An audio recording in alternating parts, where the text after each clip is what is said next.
ఒక నూతన శకాన్ని ప్రారంభించిన రామ్ చరణ్ గారు,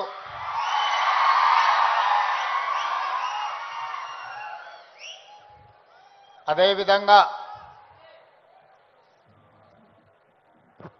ఏ బ్యాక్గ్రౌండ్ మూవీ ఇండస్ట్రీలో లేకపోయినా కష్టపడితే రాణించవచ్చు అని నిరూపించిన మరో యువమిత్రులు విజయ్ దేవరకొండ గారు,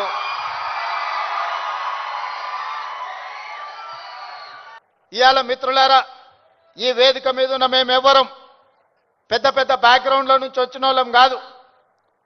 చరణ్కు బ్యాక్గ్రౌండ్ ఉంది, కానీ చరణ్ని ప్రభావితం చేసిన చిరంజీవి గారు ఏ బ్యాక్గ్రౌండ్ లేకుండా కష్టపడి కింది నుంచి ఈరోజు దేశమే గర్వించదగ్గ ఒక మహానటుడుగా ఈరోజు ఒక మంచి మనిషిగా గుర్తింపు పొందిండు అని అంటే దాదాపుగా 50 సంవత్సరాల నిరంతర శ్రమ, కఠోరమైన దీక్షతోని వాళ్ళు రాణించగలిగిన వాళ్ళు కఠోరమైన కష్టాలను ఎదుర్కొని, కష్టాలు వచ్చినా, ఇబ్బందులు ఎదురైనా, అవమానాలకు లోనైనా ఏ రోజు కూడా బాధతో కుంగిపోలేదు. భయంతో మాదక ద్రవ్యాల వైపు లేకపోతే వ్యసనాల వైపు బానిసలు కాలేదు. నిటారుగా నిలబడి వాటిని ఎదుర్కొని ఈరోజు ప్రపంచానికే ఆదర్శంగా నిలబడే విధంగా ఈరోజు వాళ్ళు రాణించారు. మీకందరికీ తెలియాల్సింది, చరణ్ స్కూల్కి వెళ్ళేటప్పుడు నాకు తెలుసు. ఆ రోజు నేను అనుకున్న చరణ్ రాణించాలి అని. ఈరోజు నేను గర్వంగా ఫీల్ అవుతున్నా. నా కళ్ళ ముందరనే స్కూల్ నుంచి కాలేజ్ నుంచి రియల్ లైఫ్ నుంచి రియల్ స్టార్ లాగా ఫిల్మ్ ఇండస్ట్రీలో రాణించి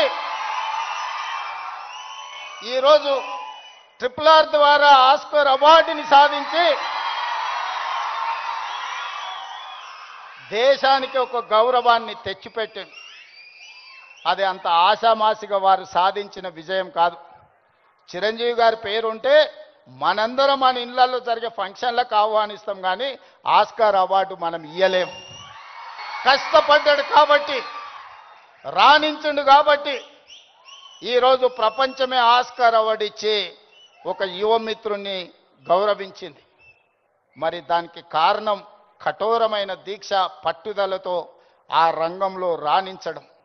అందుకే మీ అందరికీ ఈరోజు సినిమాలలో వాళ్ళు పోషించే పాత్రలు కాదు, రియల్ వాళ్ళ లైఫ్ని ఆదర్శంగా తీసుకోండి. వాళ్ళు ఎంత కష్టపడితే ఇక్కడికి చేరుకొని ఉండొచ్చు. విజయ్, నేను అప్పుడప్పుడు చెప్తా ఉంటా మీకు అందరికీ, నల్లమల అడవులో నుంచి నేను ఇంత దూరం వచ్చా. ఒక ZPTC, MLC, MLA, MP, Congress president, ముఖ్యమంత్రి 16 సంవత్సరాలల్లా ఒక్కొక్క అడుగేసుకుంటూ 2016లో నేను మొదలుపెట్టిన ప్రయాణం 2023 తెలంగాణ రాష్ట్రానికి ముఖ్యమంత్రిగా ఈరోజు బాధ్యత చేపట్టిన. అదే నల్లమల అడవి నుంచి వచ్చిన వాడు విజయ్ దేవరకొండ. మా పక్క ఊరు పాలమూరు నుంచి ఈరోజు మీ అందరి అభిమానాన్ని సాధించిందంటే కష్టం లేకుండా, కమిట్మెంట్ లేకుంటే ఇంత దూరం రారు. వాళ్ళ నిజ జీవితాలను ఆదర్శంగా తీసుకోండి. వాళ్ళు సినిమాలలో పోషించిన కొన్ని పాత్రలు పాజిటివ్ ఉండొచ్చు, నెగటివ్ ఉండొచ్చు, అవి కాదు మనకు ఆదర్శం. ఈరోజు రాణించాలి అంటే కష్టపడాలి అంటే కమిట్మెంట్ ఉండాలి. అందుకే ఈరోజు స్కూళ్ళలో, కాలేజీలో ఎక్కడైనా ఈ మాదక ద్రవ్యాలకు సంబంధించిన సమాచారం ఉంటే పోలీసులకు మీరే చేరవేయండి.